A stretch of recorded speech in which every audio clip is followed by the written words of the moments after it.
Mi prometida me manipuló durante 3 años y gastó $50 en una boda falsa.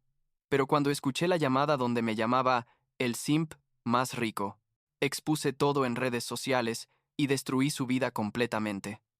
Tengo 31 años, trabajo en finanzas corporativas, y la verdad es que pensé que había encontrado a la persona con la que iba a pasar el resto de mi vida. Spoiler alert, me equivoqué. Y cuando digo que me equivoqué, me refiero a que básicamente fui el protagonista de mi propia película de terror romántica, excepto que todo era real y dolió como el demonio. Supongo que debería empezar por el principio, cuando conocí a Victoria hace como 3 años, aunque honestamente a veces siento que fue en otra vida completamente diferente. La conocí en una app de citas, ya sabes, Tinder o Bumble. No recuerdo exactamente cuál, porque en ese momento estaba en todas tratando de encontrar algo real después de una racha terrible de citas que no llevaban a ningún lado. Victoria tenía 29 años cuando nos conocimos, trabajaba en marketing o algo así, y parecía increíble en sus fotos. Nuestra primera cita fue en un restaurante italiano en el centro. Nada súper lujoso pero tampoco barato, tipo un lugar de nivel medio alto, donde la pasta cuesta como $25 el plato, y la conversación fluyó de una manera que no había experimentado en años. Hablamos de todo, desde nuestras familias hasta nuestros trabajos, nuestros sueños, las series que nos gustaban, y recuerdo pensar esa noche, ok, esta chica es diferente, esta chica entiende. Me reí más en esas 3 horas que en los últimos 6 meses, y cuando la llevé a su apartamento y nos despedimos con un beso, sentí mariposas en el estómago como si tuviera 16 años otra vez. Los primeros meses fueron, bueno, mágicos es la palabra cursi, pero precisa. Salíamos cada fin de semana, a veces entre semana también cuando ambos teníamos tiempo, e íbamos a restaurantes, al cine, a caminar por el parque, cosas normales de pareja que está empezando, ¿sabes? Yo ganaba bien, bastante bien en realidad, porque había trabajado duro durante años y había subido rápido en mi empresa, así que no me importaba pagar por las citas porque, la verdad, me gustaba hacerla feliz y ver su sonrisa cuando le abría la puerta del auto o le compraba flores sin razón especial. Mi mejor amigo Justin, que lo conozco desde la universidad, me decía que Victoria parecía genial, pero que no me apresurara demasiado, porque apenas llevábamos unos meses. Pero yo estaba en esa fase donde todo se siente perfecto y no quieres escuchar advertencias de nadie. Como a los 6 meses de estar saliendo, Victoria empezó a quedarse más seguido en mi apartamento, que en ese momento era un lugar bastante decente en una buena zona de la ciudad, un 2 habitaciones con vista a la ciudad que me había costado una fortuna pero que valía cada centavo. Ella traía sus cosas poco a poco, primero un cepillo de dientes, luego ropa, luego más ropa, y antes de darme cuenta, básicamente vivía conmigo, aunque técnicamente todavía tenía su propio lugar. No me molestaba para nada. De hecho, me gustaba despertar y verla ahí y preparar el desayuno juntos los sábados. Todas esas cosas domésticas que suenan aburridas, pero que se sienten especiales cuando estás enamorado, o al menos cuando crees que lo estás. Al año de estar juntos, decidí que era el momento. La llevé a un viñedo a las afueras de la ciudad, uno de esos lugares hermosos con filas interminables de uvas y una casa colonial al fondo, tipo algo sacado de una revista de bodas. Había planeado todo con semanas de anticipación, incluso había hablado con sus padres, su papá que era maestro de escuela, y su mamá que tenía una panadería pequeña en su vecindario, gente trabajadora y honesta que me cayeron bien desde que los conocí. Le propuse al atardecer, con el anillo que había comprado después de pasar como 3 semanas investigando cortes de diamantes y quilates y toda esa mierda que nunca pensé que me importaría, pero que de repente se volvió súper relevante.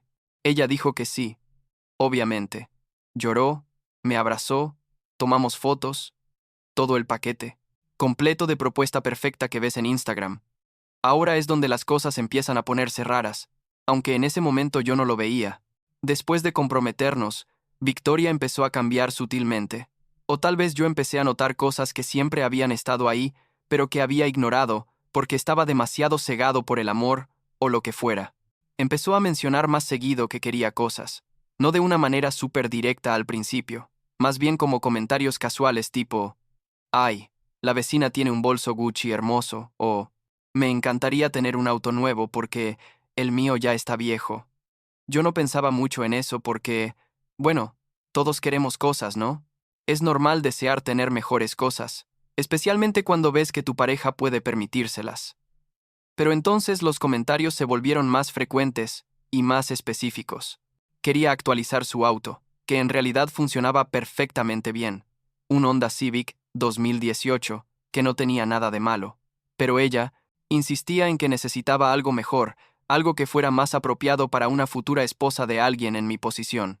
Esas fueron sus palabras exactas, apropiado para mi posición, como si mi trabajo definiera qué tipo de auto debería manejar mi futura esposa.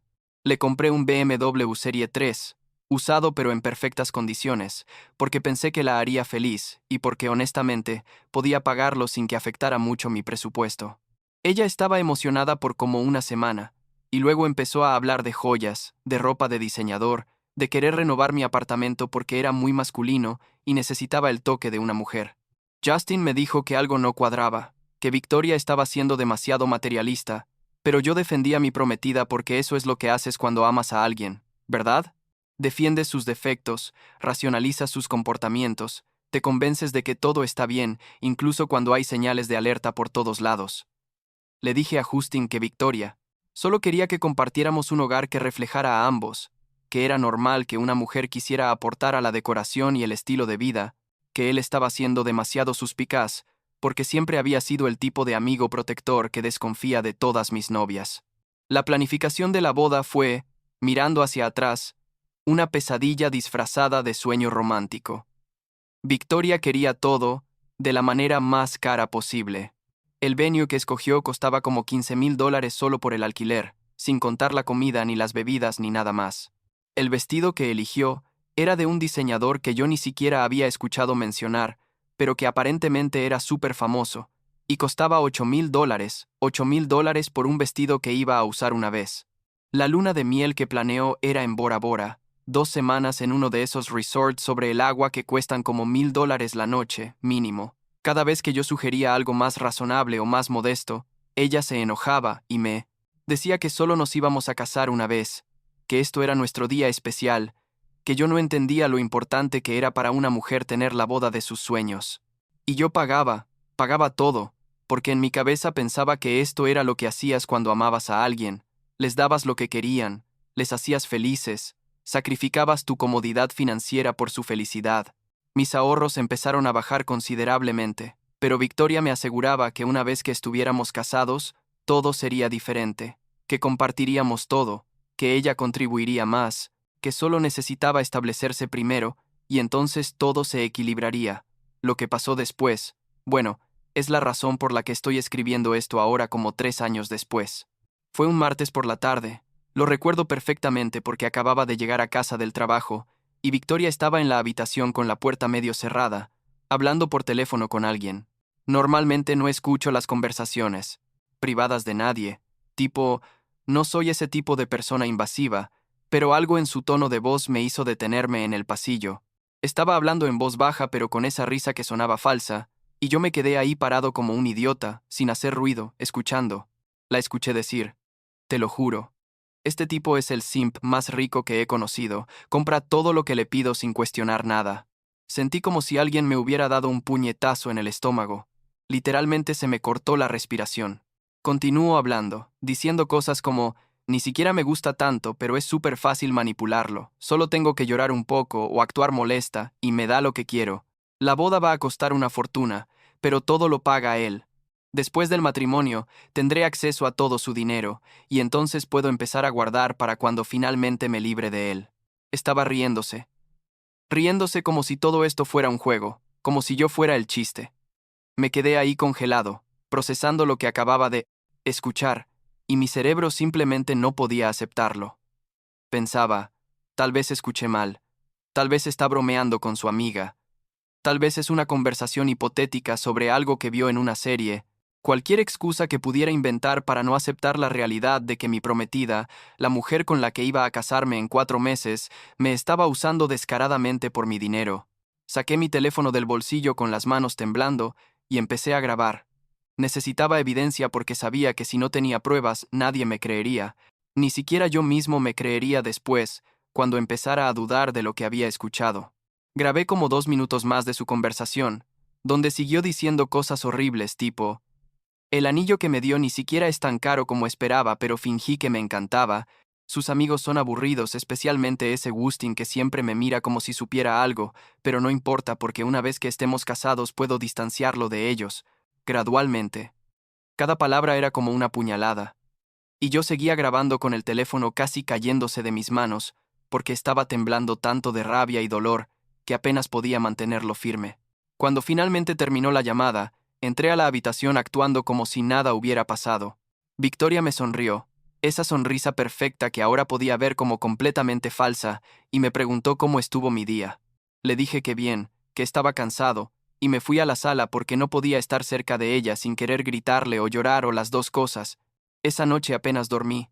Solo me quedé despierto planeando qué iba a hacer con esta información, cómo iba a confrontarla, si debería hacerlo en privado o públicamente, si debería simplemente terminar la relación, y ya, o si necesitaba que todos supieran quién era ella realmente. Las siguientes semanas fueron surreales. Victoria seguía planeando la boda, seguía pidiendo cosas, seguía actuando como la novia perfecta, y yo seguía fingiendo que todo estaba bien mientras por dentro me sentía completamente destruido. Hablé con Gustin finalmente, le conté todo y le mostré la grabación. Él me dijo que siempre supo que algo andaba mal, que desde el principio Victoria le había dado malas vibras, pero que no quiso insistir mucho porque yo parecía feliz. Me sugirió que la confrontara inmediatamente, que cancelara todo y la echara de mi vida, pero yo tenía otro plan, un plan que probablemente no era el más maduro pero que se sentía necesario. 2 semanas antes de que sucediera lo que voy a contar, organizamos un barbecue de compromiso en mi apartamento, tipo una reunión casual con nuestras familias y amigos cercanos para celebrar el próximo matrimonio. Victoria estaba emocionada, invitó a sus padres, a sus amigos, incluyendo a Mónica, que era su mejor amiga, y yo invité a mi familia, a Justin, a algunos compañeros de trabajo, preparé todo. Compré la comida, las bebidas, decoré el lugar. Victoria pensaba que todo era genuino, que yo estaba tan emocionado como ella por esta celebración. El día del barbecue llegó, y había como 30 personas en mi apartamento, todos comiendo, bebiendo, riendo, celebrando nuestro supuesto amor eterno. Esperé hasta que todos estuvieran reunidos en la sala, tipo como a las 2 horas de que empezara la fiesta cuando todos ya estaban relajados y cómodos. Entonces me paré en medio de la sala, pedí la atención de todos, y Victoria me miraba con esa sonrisa, pensando que iba a hacer algún brindis romántico o decir algo lindo sobre ella. Saqué mi teléfono, lo conecté al parlante Bluetooth que teníamos, y dije, quiero compartir algo con todos ustedes, algo que creo que necesitan escuchar antes de que esta boda continúe. Victoria me miraba confundida. Sus padres también. Todos estaban expectantes. Presioné play en la grabación, y el audio empezó a sonar por los parlantes, su voz clara y nítida, diciendo todas esas cosas horribles. Sobre mí, sobre cómo me estaba usando, sobre cómo solo estaba conmigo por el dinero, sobre sus planes de robarme después de casarnos. El silencio que siguió fue ensordecedor. Victoria se puso pálida, completamente blanca, y empezó a tartamudear algo sobre contexto, sobre que era una broma, sobre que yo había malinterpretado todo. Pero la grabación era clara. No había manera de malinterpretarla, cada palabra era exactamente lo que sonaba. Su mamá empezó a llorar, su papá se veía furioso, y Mónica simplemente la miraba con una expresión de asco absoluto. Mis amigos y familia me miraban con lástima y rabia al mismo tiempo. Rabia hacia Victoria por lo que había hecho. Le dije frente a todos. Se terminó. Dame el anillo de vuelta ahora mismo. Ella intentó agarrarme del brazo, suplicando que la escuchara, que podíamos arreglar esto, que ella realmente me amaba a pesar de esa estúpida conversación que fue un momento de debilidad. Pero yo estaba más allá del punto de escuchar excusas. Extendí mi mano y le dije otra vez, el anillo, ahora, y finalmente se lo quitó con las manos temblando y me lo dio. Le dije que tenía hasta el final del día para sacar todas sus cosas de mi apartamento, que el compromiso estaba cancelado, que la boda estaba cancelada, que nunca más quería verla o escuchar de ella. Los padres de Victoria se acercaron. Su papá me pidió disculpas con lágrimas en los ojos diciendo que no tenía idea de que su hija fuera capaz de algo así, que me habían considerado parte de su familia, y estaban devastados. Su mamá solo lloraba y lloraba, sin poder decir nada coherente. Mónica se acercó a Victoria y le dijo que su amistad había terminado, que no podía creer que fuera tan cruel y manipuladora, y varias otras personas que Victoria había invitado también se fueron diciendo cosas similares. En menos de 20 minutos, Victoria se había quedado sin prometido, sin amigos, y básicamente sin dignidad frente a todos los que conocía. Esa noche Victoria empacó sus cosas llorando y suplicando, tratando de convencerme de que todo había sido un malentendido terrible, de que ella realmente me amaba, y solo había dicho esas cosas porque estaba estresada por la boda. Pero yo no le creí nada, ni una sola palabra, porque cuando alguien te muestra quién es realmente, tienes que creerles. Se fue como a las 11 de la noche, cargando sus maletas ella sola porque me negué a ayudarla, y cerré la puerta detrás de ella, sintiendo una mezcla rara de alivio y devastación absoluta. Los días siguientes fueron un caos emocional.